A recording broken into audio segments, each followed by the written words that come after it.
Hi எல்லாருக்கும் வணக்கம். இன்றைக்கி நாம் இப்போ நீங்கள் பார்த்துட்ருக்கீங்களா இந்த பஃப் ஸ்லீவ் எவ்வளோ ஈஸியாக தைக்கலாம் அப்படிங்கிறத பார்ப்போமா. இன்றைக்கி அந்த வீடியோ தான் நம்ம ஃபுல்லாக பார்க்க போகிறோம். கட்டிங் அண்டு ஸ்டிச்சிங் ஃபுல்லாகவே நம்ம பார்க்க போகிறோம். இப்போ வாங்க, இப்போ ப்ளவுஸ் பீஸ்லேருந்து நம்ம இந்த மாதிரி கிளாத் நீளமாக வெட்டி எடுத்துக்கணும். இதோட உயரம் 9 வச்சுருக்கேன். இதோட அகலம் வந்து 7.5 வச்சுருக்கேன். குட்டி தான், அதாவது அவங்க கிளைண்ட் வந்து குட்டியாக இருப்பாங்க, அதனால் குட்டி ஸ்லீவ் தான். இப்போ பாருங்கள், இது வந்து 3.5 எடுத்திருக்கேனா. இது எதுக்குன்னா, நம்ம அந்த கரை வரும் இல்லையா, பட்டு கரை வரும்ல, அதுக்காக. இது மேலே வந்து அந்த பஃப்புக்கு நம்ம இப்போ நான் ஃபஸ்ட்டு காட்டினது வந்து பஃப்க்கு உள்ளது. கீழே வந்து நம்ம அந்த கரையை வச்சுக்கிருவோம். சரிங்களா? இந்த மாதிரி சமமாக எவ்வளோ உங்களுக்கு வேணுமோ அதுக்கேற்ற மாதிரி கோடு போட்டு டாட் போட்டுக்கோங்க. அப்போ தான் வந்து கொஞ்சம் முன்ன பின்ன மேலே கீழே வராமல் கரெக்டாக இருக்கும். இப்போ நம்ம வந்து பஃப் எப்படி ஈஸியாக ரெடி பண்ணுறதுன்னு பாருங்கள். இதில் ஒரு டிப் இருக்குது.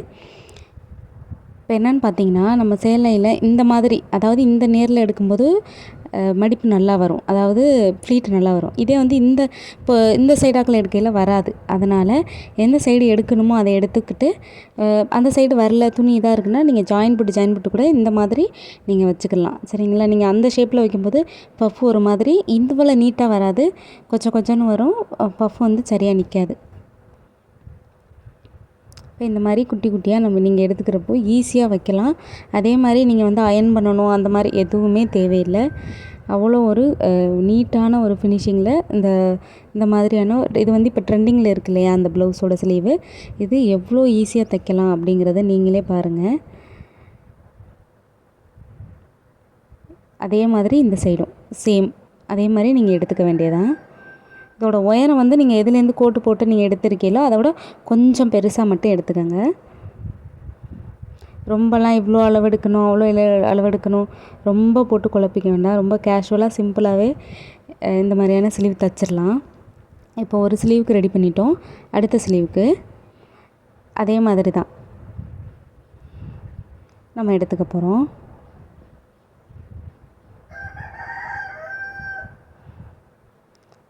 குட்டியாக தான் ஃப்ளீட் எடுத்துக்கிறணும். ரொம்ப பெருசாக வைக்காதீங்க, அது வந்து நல்லா இருக்காது. எவ்வளவுக்கு முடியுமோ அவ்வளோக்கு குட்டியாக எடுங்க.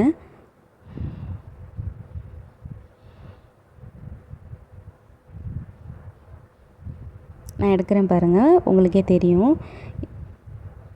நம்ம இந்த ஷேப்பில் நீங்கள் கட் பண்ணும்போது, இதுக்கு முன்னாடி இந்த டிப்பு தெரியுமா என்னன்னு எனக்கு தெரியலை, ஆனால் இது வந்து ரொம்ப யூஸ்ஃபுல்லாக இருக்கும்.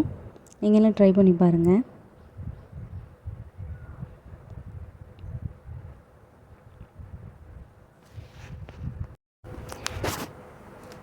இந்த மாதிரி நீங்கள் ட்ரை பண்ணி பார்த்துட்டு கண்டிப்பாக எனக்கு கமெண்ட் பண்ணுங்கள். ரொம்ப ஈஸியாக நம்ம இந்த மாதிரியான ஸ்லீவ்ஸ்லாம் நம்ம தைக்க முடியும். இது வந்து நீங்கள் பார்த்தீங்கன்னா, இப்போது எந்த சைடுமே எனக்கு பிசுறும் தட்டாது, உள்ளே வெளியே எங்கேயுமே தட்டாது. எவ்வளோ ஒரு நீட்டான ஒரு ஃபினிஷிங் உங்களுக்கு நான் இன்றைக்கி சொல்லித்தரேன்னு மட்டும் நீங்கள் பாருங்கள். இப்போ நம்ம அந்த மாதிரி கோடு போட்டு வச்சுருக்கோம் இல்லையா, ஒரு ஸ்லீவ் எடுத்துக்கோங்க. இப்போ நம்ம வந்து ஃப்ளீட் எடுத்து வச்சுருக்கோம்ல, அதை வந்து மேல் போர்ஷனில் அப்படியே வச்சு அப்படியே தைச்சிருங்க. இதுக்காக நீங்கள் இது தனியாக அது தனியாக லைனிங்லாம் வெட்ட வேண்டாம், அது வந்து ஃபினிஷிங் நல்லா இருக்காது. இது வந்து ரொம்ப நீட்டாக அழகாக இருக்கும்.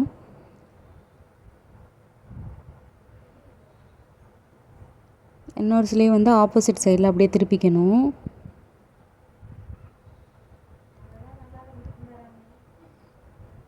அதே மாதிரி திருப்பிக்கிட்டு அதே மாதிரி ஒரு பெரிய லைன் போட்டுக்கோங்க, கோடு போட்டுக்கோங்க. அதே மாதிரி மேலே வச்சு அப்படியே தைக்க வேண்டியதான்.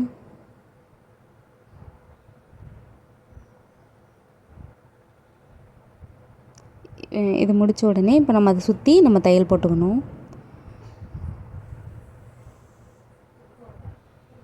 இப்போ தையல் இதே மாதிரி தான் நான் எப்படி இது மேலே போடுறேனோ அதே மாதிரி எங்கிட்ட இழுக்கக்கூடாது, எதுவுமே பண்ணக்கூடாது. அப்படியே வச்சு லைன் போட்டுருங்க. அப்படியே நீங்கள் தைச்சிருங்க.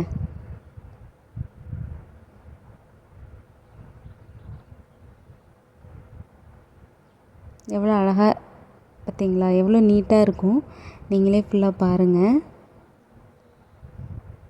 ரொம்ப ரொம்ப ரொம்ப ஈஸியாக இந்த ஸ்லீவ் வந்து நீங்கள் தைக்கலாம்.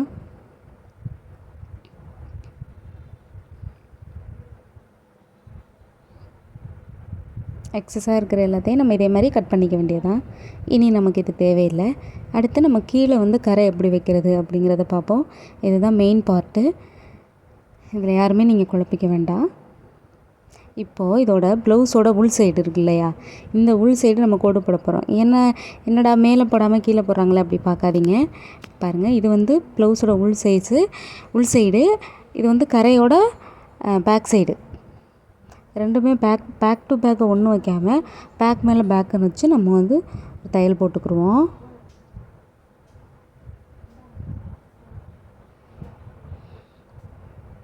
அதே மாதிரி இன்னொரு ஸ்லீவுக்கும் அதோட பேக் சைடு இதே மாதிரி நம்ம வச்சு தைச்சிக்குவோம்.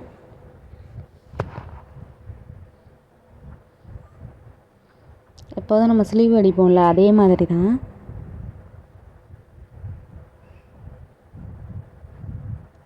பாருங்கள்,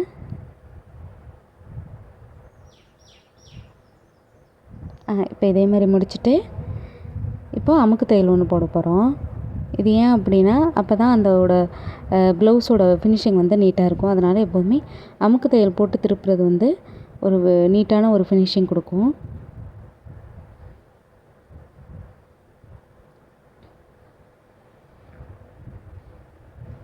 இந்த கையும் அதே மாதிரி அமுக்கு தையல் போட்டு தைச்சிக்க வேண்டியதான்.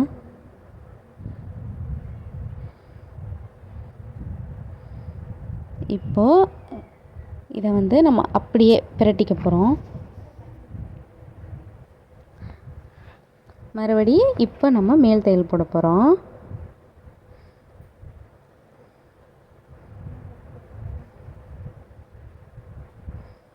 அவ்வளோதான். சேம் அதே மாதிரி இந்த ஸ்லீவும் நம்ம வைக்க போகிறோம்.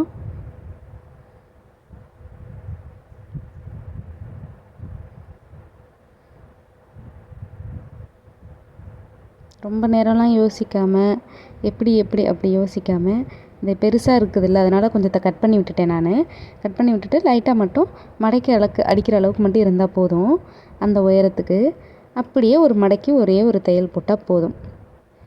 இதுக்கு மேலே உங்களுக்கு ஏதாவது ஸ்டோன் வேணும், இல்லை நான் வந்து லேஸ் அடிப்பேன் அப்படின்னா நீங்கள் உங்களோட விருப்பப்படி அடிச்சுக்கலாம். நான் இந்த ப்ளவுஸே ரொம்ப நல்லா ஜிகுன்னு தான் இருக்குது. இதுக்கு வந்து எக்ஸ்ட்ரா எதுவும் போட வேண்டாம் அப்படிங்கிறதுக்காக நான் அதெல்லாம் விட்டுட்டேன்.